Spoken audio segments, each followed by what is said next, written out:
what's up, guys? My name's Todd Locke. I play keys and music direct for an artist named Lauren Daigle, and it's a very fun job, but it's also a very involved job. And as some of you know who play the keyboard, it can be a very technical instrument that requires a lot of thought in regards to how we play and how we approach our playing.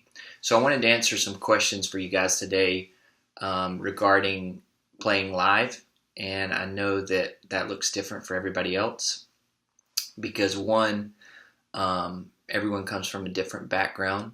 For me personally, I did classical music, piano, until I was 14 or 15, and I started getting involved with the church that I was at and started playing more contemporary worship style songs. And I remember the very first time that I played on a Sunday, I could not believe that the guys in the band were not having to look at a chord chart or like I was used to in the classical pieces, just the notations and everything. And eventually I started to learn more about improvising and coming up with your own parts and your sounds and how all that fits together. So I want to answer some questions today on what it looks like to play in a live environment. What are my top three and most often used sounds? Probably piano, pad, and organ. For me, on piano, I use a software plugin called Alicia's Keys from Native Instruments, and that's what I use for my piano. And then for pad stuff, one of the best pad programs I've ever found is Omnisphere, and it literally has thousands of sounds that you can just get lost in. It's really fun if you're just kind of jumping into things because you can figure out what sounds, fit best with what kind of music you're playing. I love that for pads, and I also use a bit of Omnisphere for the organ sounds that I use.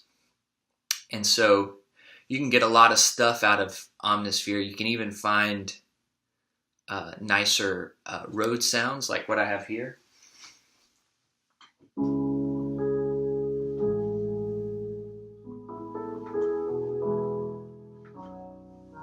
You can get nice sounds, and a lot of that plays into how you kind of EQ your instrument and where it fits in the mix. So the top three sounds for me that I use consistently are the piano, pad, and the organ. And again, those you can kind of shape those to be different things. A pad could be really brash or it could be really soft, and it just depends on what you're kind of stepping into your musical environment. The next question is, what does it mean to play tight with other band members? And I think this kind of plays into what I was talking about before with the sonic sandwich. Everything needs to fit together. And when you're asking yourself, what instruments do you listen out for when playing to stay tight with that band? It goes back to how can we all gel together and make the biggest, most unified sound that we can make. So again, a lot of times in keys world, the two things I would say that you can think about for playing tight with a band is doubling the lead guitar. What I mean by that is if there is a lead guitar line in that song, I don't want to be playing super high notes with the guitar because I'm clashing against his melody. Now, if his specific melody is, if he's playing that over a chorus or an instrumental or something, then I can do the same thing in the same time. And when I'm playing my instrument and he's playing his guitar, it sounds massive. So I would say, think about doubling the electric guitar, the lead guitar, and also when you're thinking about your left-hand notes, again, you kind of want to stay away from chords in a live band environment with your left hand. And what I mean by that is, let's say a progression is an A chord, right? And then an E chord and a B chord.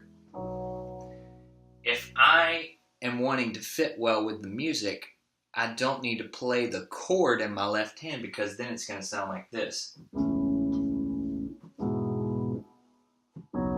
Hear the difference? It sounds really bad because it's all kind of jumbled and I'm getting down into the bass region. But if I just keep it simple with a single note or an octave in my left hand, sounds a lot warmer. And again, we can do a lot more of that warmer sound stuff if it's just us, if we're playing in a moment before or after a song. But when we're in a live band environment and we're wanting to play tight and fit together in that sandwich with the band, then we need to stay away from the chords with our left hand, and we need to try to double a lot of what the lead guitar is doing. And then in the down moments when we're using our pads or we're transitioning between a song or whatever, we can think about playing more chordy stuff, warmer stuff, lower stuff on the keyboard, or bringing it up high a little bit because it's just us and it kind of fits with the moment, versus if we're doing that stuff while the other instruments are playing. The next question is, what is your overall attitude when walking into a live event? Well, again, sometimes it depends on what event you're playing for, whether that's like a Sunday morning, or a lot of times in my case, doing stuff for Lauren Daigle, it's walking into more of like a concert thing. So we just played last night in Orlando, and we played a 60-minute set, and as you can imagine, it's a lot of songs and we're thinking about a lot of flow.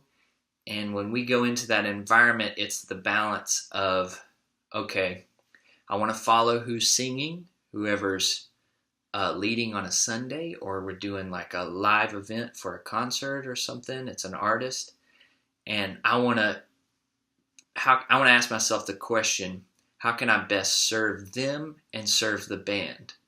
So my role as a keyboard player is I play a lot of the time, but I also music direct, meaning there may be times that whoever's singing sings an extra chorus because they're kind of feeling that moment, and then they step back and they're not sure where we're supposed to go, and then that's when I step in and say, hey, let's end the song here. And so I think when you're walking into a live environment, obviously the more you do this, the less nervous and shaky you'll be. I remember the very first time that I ever played in a quote-unquote live band environment, I was so nervous and so shaky that I could barely play my chords. But the more you play, the more comfortable you get, and that's one aspect of it. But it's also going into a live environment just saying, okay, I want to be open to where this thing needs to go and to best serve whoever is leading, singing, or whatever the vision of this live event is. So I hope you guys have enjoyed this. I hope it's been helpful, and I look forward to doing some more of these videos in the future. Have a good day.